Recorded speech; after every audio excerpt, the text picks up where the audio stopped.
On the 31st December 2011 in Evans, Colorado, a 28-year-old woman, Ashley Fallis, and her 31-year-old husband, Tom Fallis, had held a New Year party eve at their home, and they invited their families, friends, and relatives.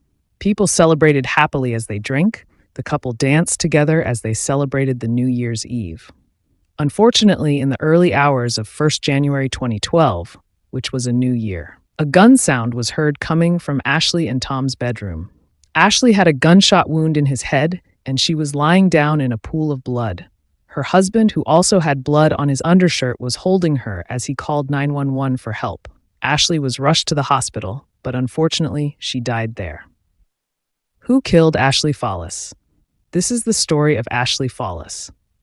Ashley Fallis was born on October 8, 1983 in Colorado, United States of America, to her mother, Jenna Fox. Ashley also had an elder brother who was 3 years. His name was Bryce. Jenna Fox raised her children as a single mother. However, later on she met a man, Joel Reguindon. The two became lovers, and they ended up marrying each other, and Joel raised Jenna's 2 children as if they were his biological children. As Ashley was growing up, she shared a strong bond with her mother, Jenna. They were best friends. They did everything together, and above all, Jenna was Ashley's confidant and also her biggest supporter. When she graduated from high school, her parents took her on vacation to Playa del Carmen in Mexico. They enjoyed themselves during that vacation. In fact, Ashley and her mother danced on tables together, and they also had fun soaking up the sun as they spent quality time together. Ashley was also close to her stepfather, Joel. Joel would take her on father-daughter outings so that they could spend time bonding with one another, and they would go on snowboarding together. After high school, Ashley got married to her high school sweetheart, and in the year 2002, they got their first child, a girl known as Madeline. In the year 2005, they got their second child, a daughter known as Jolie. Their relationship was perfect at first. However, later on, things fell apart between them, and they divorced each other. In the year 2007, when she was 24 years, she tried online dating, and she connected with a 27-year-old man named Tom Fallis on Match.com. They started dating, and their love relationship was perfect. Tom would help Ashley take care of her young daughters. After Ashley and Tom had dated for 5 months, Ashley found out that she was pregnant. They moved to Greenlee, Colorado, so that they could be closer to Tom's family. Tom then quit his job at Denver. He, however, later on found himself struggling to get a new job. At last, he got hired as a correctional officer at Weld County Sheriff's Office. On the other hand, Ashley secured a job as a respiratory therapist at the Northern Colorado Medical Center. On March 2008, Ashley gave birth to a son known as Blake. The family was very happy, and in fact, Tom planned to give Ashley a marriage proposal during dinner at their home, and Ashley was very excited. So he ended up popping question right in the parking lot of Jared's jewelry store. Ashley accepted Tom's marriage proposal, and 2 weeks after Blake was born, the couple got married and they settled down in Evans, Colorado. Jenna Fox then cautioned her daughter, Ashley, against having many children at a young age. So Ashley listened to her mother's advice, and she underwent a tubal ligation to prevent further pregnancies.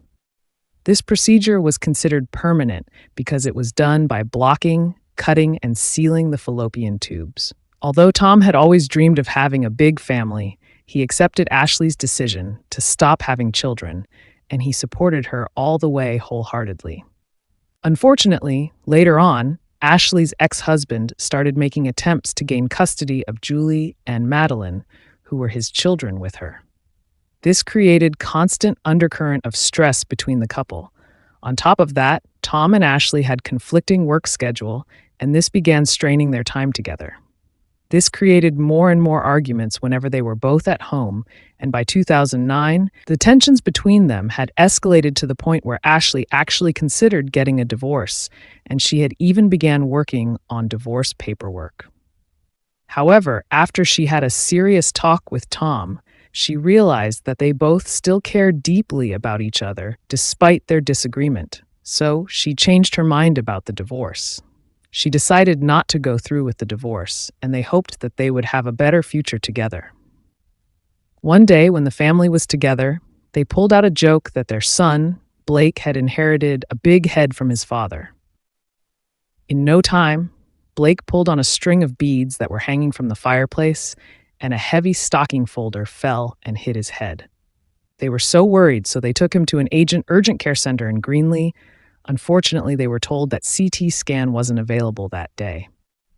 So the following morning, they went to North Colorado Medical Center, where they go a CT scan.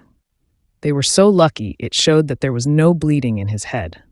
However, their joy was short-lived when the doctor told them that their son, Blake, has been diagnosed with moderate hydrocephalus, which is a buildup of excess fluid in his brain. Ashley was devastated. Doctors at the Children's Hospital in Denver assured them that Blake was stable and he just needed regular checkups. Ashley could not believe the doctors, so she got determined to find answers by herself. So in January 2010, she went to Arizona to seek a second opinion. The doctors did a thorough testing on him, and they discovered that Blake was about a year behind in his neurological development. Therefore, he would need a series of surgeries in both Denver and Arizona to manage the excess fluid. At one point, the pressure even led to a fracture in Blake's skull, followed by bouts of vomiting and inconsolable crying, so the doctors placed a shunt in his brain to drain the fluid and relieve the pressure. The treatment was so expensive, and by the end of the year 2010, the medical bills had skyrocketed to over $1 million. Medical insurance coverage had a lot of limitations, and this strained their marriage both emotionally and financially. Despite the crushing financial burden, Ashley's main focus remained on Blake's recovery.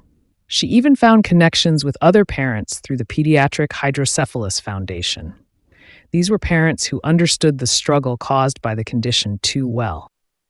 Blake underwent 7 surgeries, and he finally began to get better. After undergoing physical, occupational, and speech therapies for a year, he began chatting with his parents and his sisters, and he was getting better and better. In the year 2010, the weight of Blake's diagnosis and the endless medical hurdles began to wear on Ashley and Tom. While coping with their son's hydrocephalus, Ashley sought mental health care angrily as well, trying to manage the stress that went far beyond those hospital visits. Unfortunately, in the summer of 2010, Ashley lost her job as a respiratory therapist at the Northern Colorado Medical Center. She believed that this termination was unjust because she was devoted to her work and she cared for her patients.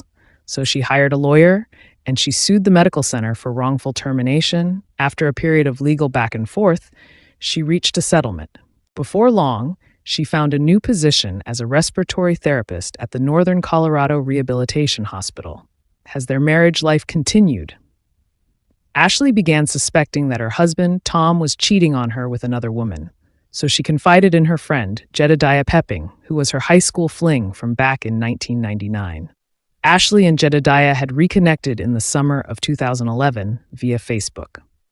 The two renewed their friendship, and soon they started texting and emailing each other. Jedediah then came over to Ashley and Tom's home where they met in person. At that time, Tom was away on a trip. That evening, Ashley confided in Jedediah that she was leaning towards filing for a divorce. As time went by, Ashley and Jedediah's relationship got more intense, and Tom started noticing a difference in his wife's behaviors. So he began suspecting that she was having an affair. One night, Ashley went to meet up with Jedediah in a parking lot.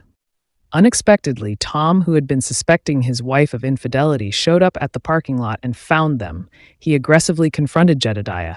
Jedediah was rattled, and he had to lock his car doors and rolled up the windows once Ashley got out of the car. Unfortunately, Ashley and Jedediah continued seeing each other even after being caught. They even spent a night together at a hotel in Longmont. Ashley believed that her husband was cheating on her. That is why she also started cheating on him. In order for her to have a proof that Tom was cheating on her, she set up a fake email address under Jedediah's name. She then sent Tom taunting messages claiming that Ashley had said that Jedediah was better in bed. Ashley then confided in her mother that she had been feeling that Tom had been cheating on her. She told her mother that she wants to make him feel jealous. However, when her mother heard her, she warned her against engaging in infidelity as an act of revenge. So Ashley confessed to her husband, Tom, that she had been cheating on him, but she had ended the affair. Even though Tom was hurt, he still loved Ashley, so they worked on rebuilding their marriage once again. Ashley had a lot of stress, and this began to affect her mental health and her well-being. She started having erratic and unpredictable moods. She was constantly restless, fidgeting, being anxious, and unable to unwind. She would question her ability to be a parent, her worth as a wife, her career choices, and her identity. These were signs that she was depressed. So she was prescribed anti-anxiety medications and some mood stabilizers to manage her frequent panic attacks. She secretly went to multiple doctors, and she sometimes doubled up on her prescription. Unfortunately, her condition didn't get better. On December 2011, she found out that she was pregnant after taking a pregnancy test, and she got surprised because she had underwent a procedure to have her fallopian tubes tied so that she doesn't get pregnant. So she stopped taking her medication because she knew that it would affect the fetus. Without using the stabilizing medication, Ashley underwent through emotional and physical strain. In order to welcome the new year 2012, Ashley and Tom planned a simple New Year's Eve gathering at their home, and they invited close friends, families, and relatives. However, on the morning of December 31st, Tom found Ashley in the bathroom sitting on the toilet with tears streaming down her face. She was bleeding because she had a miscarriage and her husband had to console her. The party went well, and later on, Tom's parents, Andrea and Derek, left shortly afterward. It had been a fun night full of drinks, games, and dancing. But just after ringing in the new year, the mood at the party turned sour. Ashley had told her husband that she was stepping outside with her family for a smoke. Although Ashley didn't plan to smoke a cigarette, an argument ensued between the young couple taking place in front of Ashley's family, who were the only guests that had remained at the house. Tom believed that Ashley's family was always making bad decisions for her.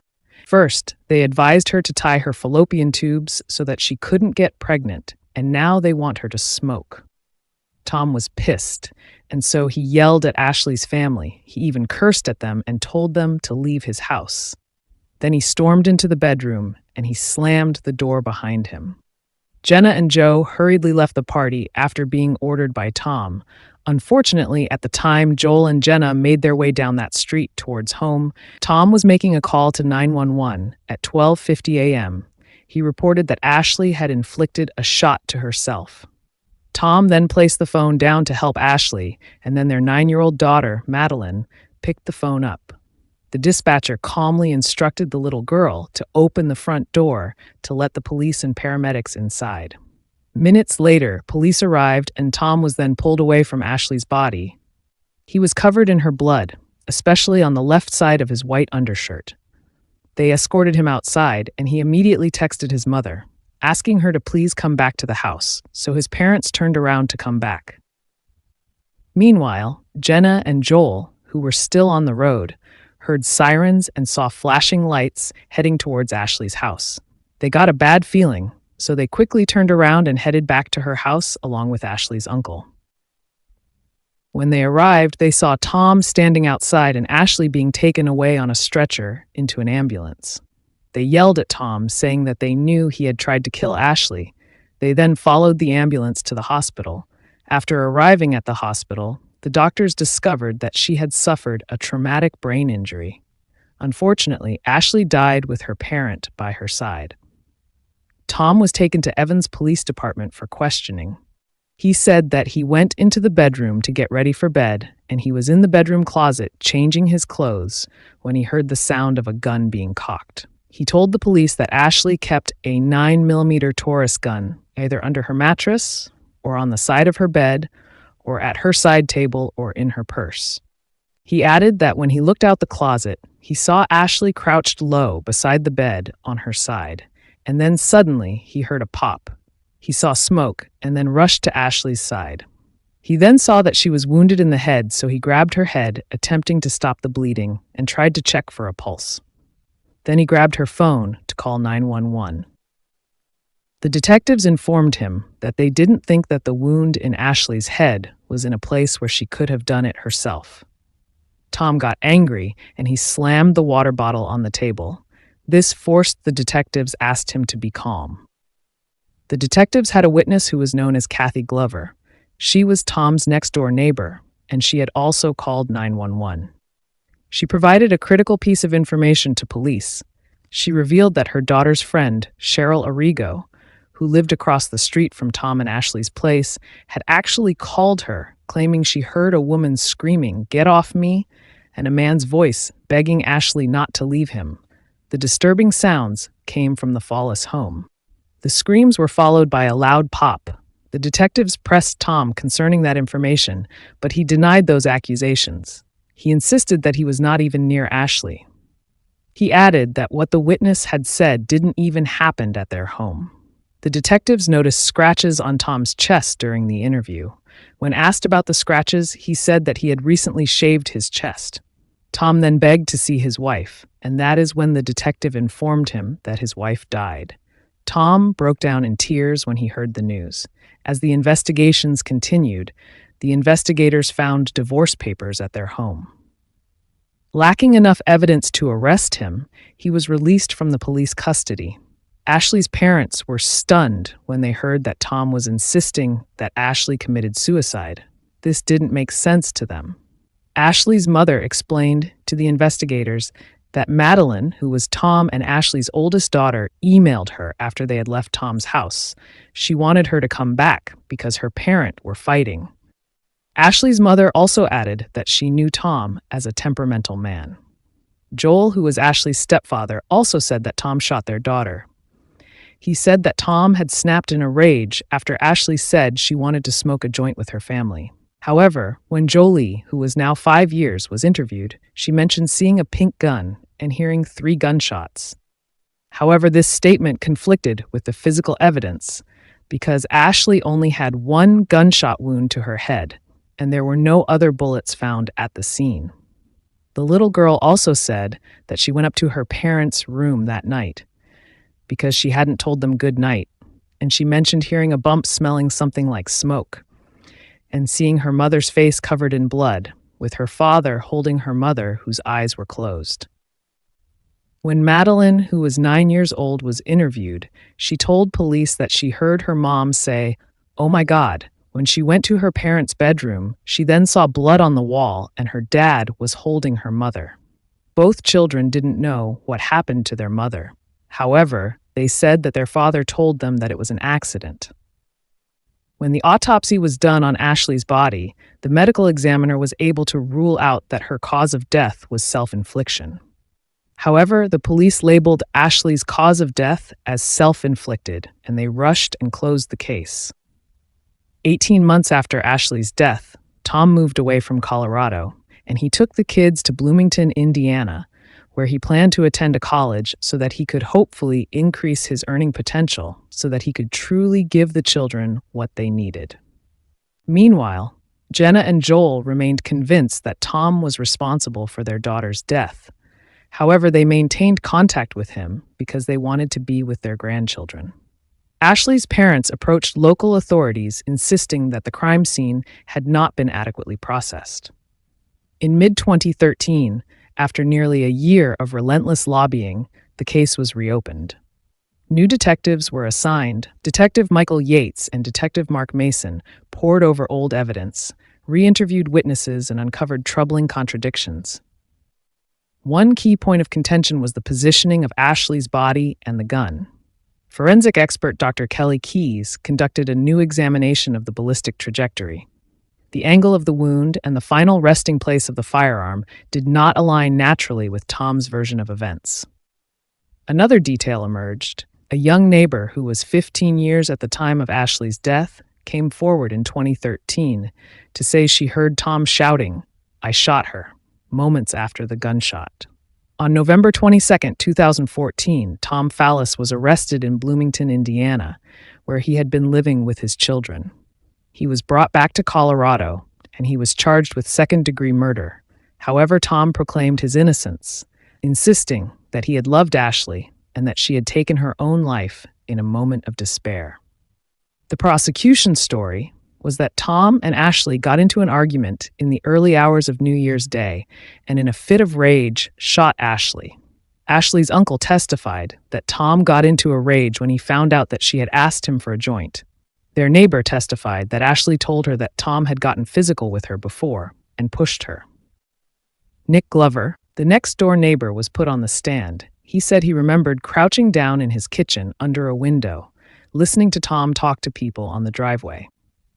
In the conversation, Tom said, "Oh my God, what have I done?" Someone answered him saying, "What do you mean?" And Tom said, "I shot my wife." The defense argued that Ashley was mentally ill. They brought up one of Ashley's friends to testify. She said that she knew Ashley had mental problems and was on 3 different medications. Even when taking those medications, Ashley still struggled to control her emotions. She said Ashley suffered from depression, impulsive behaviors, and mood swings. A suicide expert testified that he thought Ashley would have been a suicide risk. The defense argued that Ashley had been upset about the miscarriage she had suffered that morning, and Tom was upset that she was trying to mask the pain with alcohol and drugs. They admitted the couple did argue that night, but nothing ever got physical.